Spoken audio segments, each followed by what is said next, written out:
Hello students and welcome back. Today we are covering our chapter Organization of Data. ये chapter 4 है हमारी book में, but NCERT में ये चैप्टर 3 इंक्लूड होता है, बट आप इसको 4 डालिएगा अकॉर्डिंग टू हमारी जो वीके ओरी और टीआर जैन है, ठीक है, उसके अकॉर्डिंग चैप्टर 4 है ये. आज हमें पढ़ना है ऑर्गेनाइजेशन ऑफ डेटा.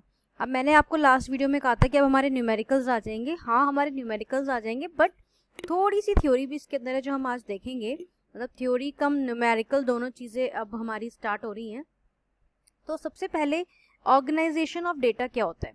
मैंने उसकी डेफिनेशन लिखी नहीं है, अब मैं बोल रही हूँ और आप लोग नोट करो.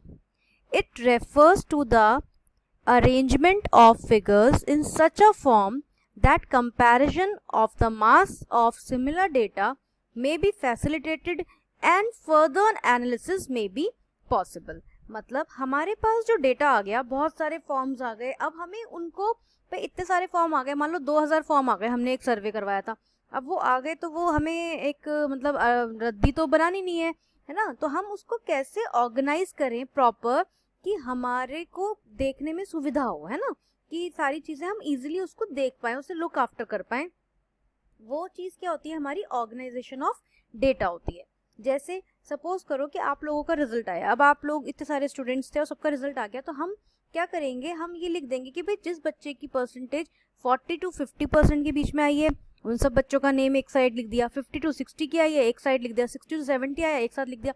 तो उससे क्या हुआ कि हम इजिली देख पाएंगे कि हमारे कितने नंबर ऑफ स्टूडेंट्स की परसेंटेज 60% से अबव है या 60 to 70 के बीच में है ना. तो इसे कहते हैं डाटा को ऑर्गेनाइज करना. ठीक है, रिजल्ट जिस दिन आ गया, डेटा तो हमारे पास कलेक्ट हो गया कि हमारे बच्चों के इतने इतने नेम आए हैं, बट उसे हम ऑर्गेनाइज तो करेंगे, क्लासीफाई तो करेंगे. ठीक है, तो क्लासिफिकेशन ऑफ डेटा क्या होता है, the process of grouping data according to their characteristics is known as classification of data. जैसे मैंने आपको अभी बताया कि ठीक है, सबका रिजल्ट आ गया, लेकिन अब मैं क्लासीफाई करूंगी कि कौन बच्चे फर्स्ट आए हैं, कौन बच्चे सेकंड आए हैं, कौन बच्चे थर्ड आए हैं. तो हम उसी हिसाब से उनका जो है अपना चैप्टर जो चीज़ें हैं उसे मैनेज कर लेंगे. तो उसे कहते हैं क्लासीफाई करना. या दूसरी चीज़ हम देखें कि हमारे यहाँ स्कूल में तो सारे बच्चे हैं, तो हम क्या करते हैं, हम कहते हैं 11th क्लास के बच्चे इधर खड़े हो जाओ, 12th क्लास के बच्चे इधर खड़े हो जाओ, 5th क्लास उधर जाओ. तो ये क्या करते हैं, हम उनको क्लासीफाई कर देते हैं अलग अलग कि भाई ये स्टूडेंट्स इस क्लास के हैं, ये स्टूडेंट इस क्लास के हैं. तो हमें उन्हें देखने में भी सुविधा होती है. ठीक. या अब अगर दूसरी चीज़ हमें देखनी है, हमने एक डेटा कलेक्ट करा और हम चाहते हैं कि हमें देखना है कि कितने लोग ओवर वेट है, कितने लोग अंडर वेट है और कितने लोगों का ठीक वेट है. तो हम उस तरह से क्लासीफाई कर देते हैं कि भाई इतने नंबर ऑफ पीपल जो हैं वो ओवर वेट हैं और इतने नंबर ऑफ पीपल ऐसे हैं जो अंडर वेट है और इतने हैं जो नॉर्मल है. तो हमने इन मतलब जो भी कोई डेटा है हमने उसे क्लासीफाई करना है, उसे कहते हैं क्लासिफिकेशन ऑफ डेटा. अब नेक्स्ट आता है हमारा ऑब्जेक्टिव्स ऑफ क्लासिफिकेशन. अब हम इसे करते क्यों हैं, इसे मतलब हमारा क्या उद्देश्य है, क्या उसकी इंपॉर्टेंस है क्लासीफाई करने के डेटा को.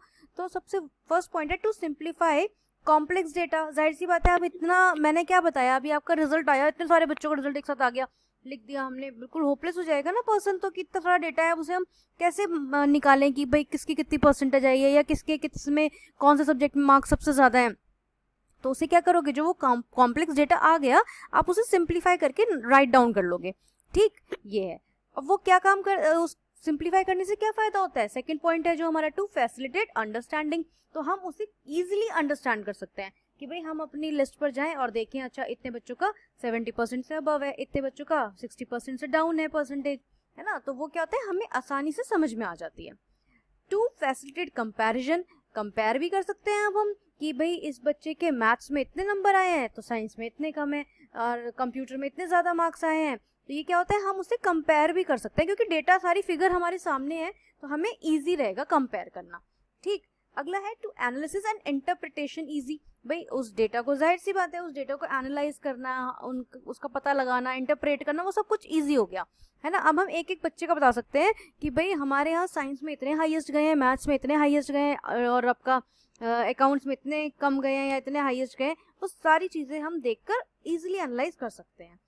अगला पॉइंट है to arrange and put the data according to their common characteristics. और जो वो डेटा है वो भी सेम जो है वो एक जगह चला जाएगा. जैसे अभी मैंने क्या कहा कि स्कूल में तो सारे बच्चे होते हैं, लेकिन हम क्या कहते हैं भाई 11th क्लास इधर खड़ी होगी, 12th क्लास इस फ्लोर पे खड़ी होगी, 5th क्लास ग्राउंड फ्लोर पे खड़ी होगी, ऐसे कर देते हैं ना. तो हम क्या करते हैं, उन कॉमन कैरेक्टरिस्टिक्स के जो लोग हैं उन्हें हमने एक साइड में खड़ा कर दिया. ठीक, तो इसे कहते हैं अरेंजमेंट ऑफ डेटा, क्योंकि आपका डेटा जिस हिसाब से अरेंज रहेगा, जिस हिसाब से ऑर्गेनाइज रहेगा, आप तभी किसी भी चीज को अच्छी तरह से समझ पाओगे, उसे आपको क्लियर हो पाएगा। ठीक,